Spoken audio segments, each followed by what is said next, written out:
వరంగల్ జిల్లాలో నకిలీ విత్తనాలపై వ్యవసాయ శాఖ అధికారులు స్పెషల్ డ్రైవ్ నిర్వహించారు.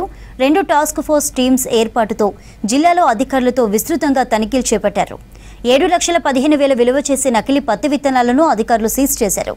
రైతులు తొందరపడి ఎక్కువ రేటుకు విత్తనాలు కొనుగోలు చేయొద్దన్నారు. నకిలీ విత్తనాలు అమ్మే వ్యాపారులపై చర్యలు తీసుకుంటామన్నారు జిల్లా వ్యవసాయ శాఖ అధికారి అనురాధ.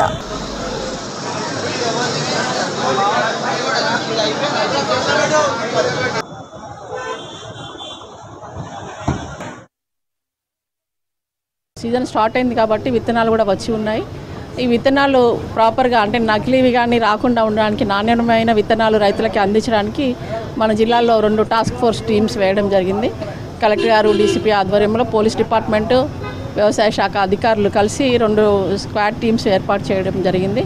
ఈ 2 టీంలు కూడా మన వరంగల్ లోకల్లో అలాగే అన్ని మండలాల్లో కూడా విస్తృతంగా తనిఖీలు చేపడుతున్నాయి. ఇంతవరకు మనకి 7,15,000 రూపాయల వర్తున్న కాటన్ సీడ్ సరైన పత్రాలు చూపించకపోవడం వల్ల స్టాప్ సేల్ ఇవ్వడం జరిగింది. అలాగే వరి విత్తనాలు కూడా వస్తున్నాయి. దాంట్లో హైబ్రిడ్, తర్వాత రీసెర్చ్ ప్యాడీ అని కొత్త రకాలు వస్తున్నాయి. ఇవన్నీ కూడా విస్తృతంగా తనిఖీ చేసి ఏదైతే కరెక్ట్గా ఉన్నాయో, కరెక్ట్గా నాణ్యమైన విత్తనాలనే అవే రైతులకి అందించే ప్రయత్నం చేస్తాము. కాబట్టి రైతులు తొందరపడి ఏమైనా ఎక్కువ రేట్లు అది ఇది కూడా తీసుకోకూడదు.